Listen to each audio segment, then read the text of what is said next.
every report has at least, I would say, at least those items in it. It has a title page, it has a contents page, then it has an introduction, it has a main body with the findings, and then it'll have a conclusion and it'll have a reference page.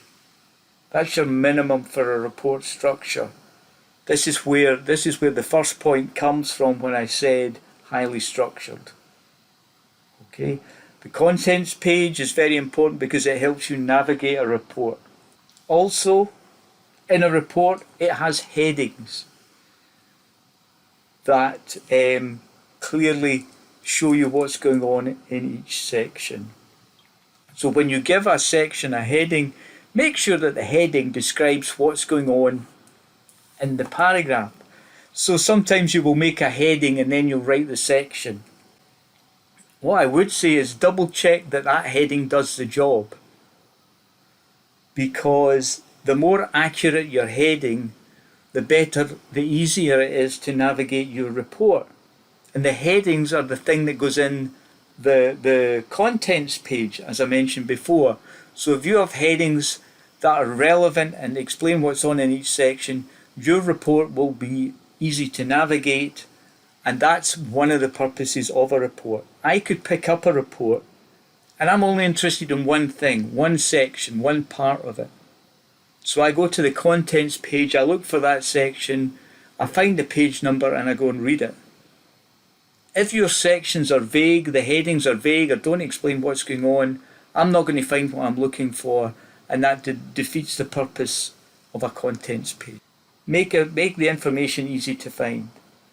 I would argue that there can be places where you can use bullet points perhaps rather than full sentences because you're trying to bring clarity.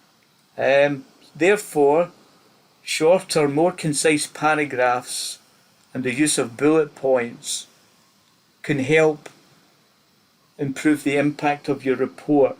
Because if you think about it, as I said before, it's information given. You have somebody reading this, trying to understand what you want them to do to improve things. So it's got to be accessible for them. It's got to be in a way that they can understand, that has clarity, that's accessible. And that's not an easy thing to do in a report. And if you get that balance right, then your report will get, you'll get a good mark for that if that's what you're interested in. The other thing that can be really useful is some sort of graphics. So perhaps some tables, some graphs to support the points you're making. Graphs, figures are really useful again for clarity, for ease of getting a point across. A picture is worth 1,000 words. Although try handing in 3 pictures instead of a 3,000 word essay and see how far you get. So, I don't know how true it is, but I agree that graphics and tables can really clearly state a point or support the main points that you're making in the written text. They don't replace the text, but they are a very useful addition to the text. Also, you may have appendices. They may allow you to use appendices where if you have a large amount of complex material, you can't put that in the text. There's a limit to what's expected to be in the text. Anything bigger that you think is relevant, you would put an appendix and you would refer to it. Again, things in appendices help you support the points you're trying to make, and you would refer to them, you would summarise them, or make reference to them in the text and then say, see appendix. I am aware that you do need an executive summary for this report. I just want to roughly run through what's included. So the first thing you have to write in an executive summary, although the whole summary would be one paragraph of possibly between 200 and 400 words, you've got to say why. What is the purpose of your report? Okay, why have you done the report? What are you doing the investigation on? What is the scope or breadth of the investigation? What's involved in it? How are you conducting this? So I can say, for example, part of what you're doing is a pest analysis. But if you're using any other analytical tools, you would mention them as well. Then you'll point out what you've actually found out, the major findings, key statistics, whatever that may be. You highlight those. And then, so what does this mean? Do you have any conclusions? And you do, and recommendations to make for the direction the company should go in. So why, what, how, what you found out, so what. These are the 5 things that should be in your executive summary. What makes a good report? A functional, effective report is going to be clear about how you reach the decisions you've made. So you're going to show you're working. So you don't just say, this company should do this and this and this, but you should say this company should do this because of what we found in the past, because of the social factors of the pest analysis, because of the theory that's involved, of good market position or segmentation or whatever it may be. Show you're working, show how you got to where you are.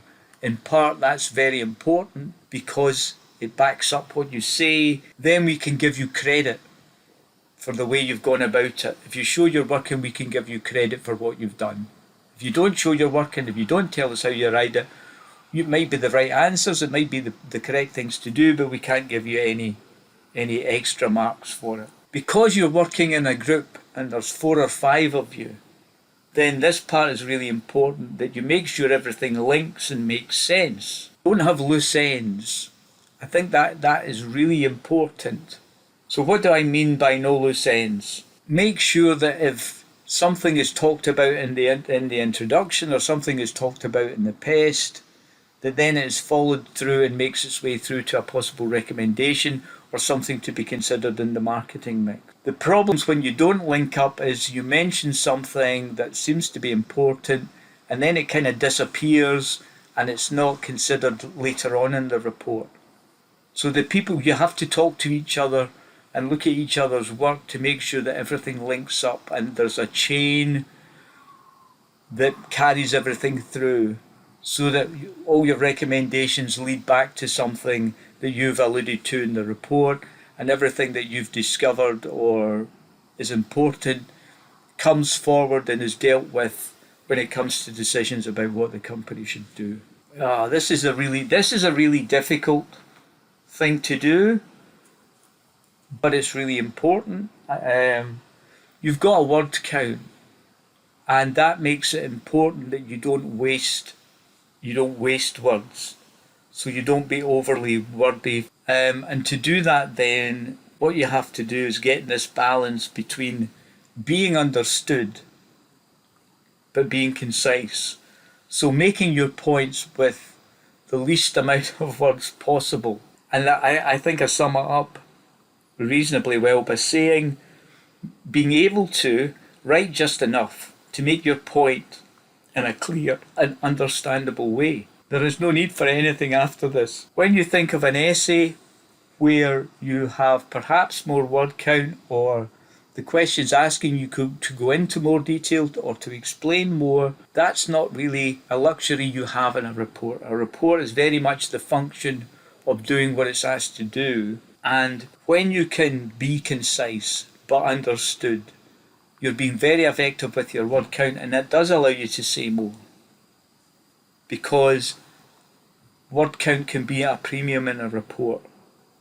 That's the way reports have to be. They have to be this concise document that doesn't ramble, that doesn't go off in tangents, that's very much to the point. There is some descriptive parts to your report, but it has limited when it comes to things like analysis. Analysis should be far more prevalent than description. You have to say what you're talking about. So you have to talk about what is a marketing mix. You have to talk about certain concepts and mention this is what it is.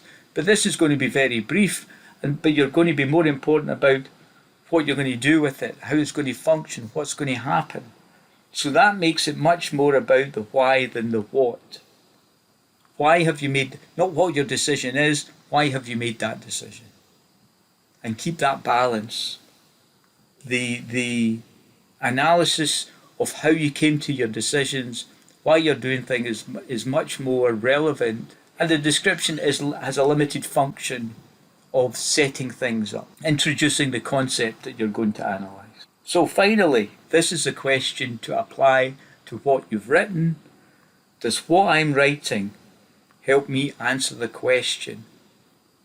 And once you have your report, once it's all done, you should be able to go back to the guidelines that you were given and say, I've done this, I've done this, I've done this, I've done this. So just to recap, what is rewarded in report writing? If you can bring in references to back up what you're saying for the decisions you make, if you have a choice and you bring in a couple of journal articles that support your choice or this decision or say why that's the thing you should do, wider reading will be rewarded because people understand, academics understand that it takes time to read, to take things in, and then to apply it to your work, and they will reward you for that, for taking that time. If you have a comprehensive analysis that you fully justify all the decisions you're taking, when we understand why you're doing things as much as what you're doing, they will reward that because it does take real effort to get that analysis, to consider everything and find that justification. Also, does what you're saying make sense? Is it clear? Is it accessible? Sometimes simplifying or making a message accessible to give it clarity takes a lot of thought, and you will be rewarded for that because you know they've sat and you've considered it and you've just kind of looked at it, thought about it, considered it, cogitated on it, and come up with what you've come up with. Finally, if you hand in a report that has no loose ends, that fully answers everything that you've been asked to do, that has no typos, where the section headings represent the sections, then you will be rewarded for that because it takes patience not to give up and say, oh, I've done enough for this, I'm submitting it. You know, I think we can all be in that. I absolutely remember being in that place. But if you've got time and you use every second you have and try to eliminate simple typos and address everything so that the whole report looks and reads well, you'll be rewarded for that. So thanks very much for taking the time to listen to my presentation.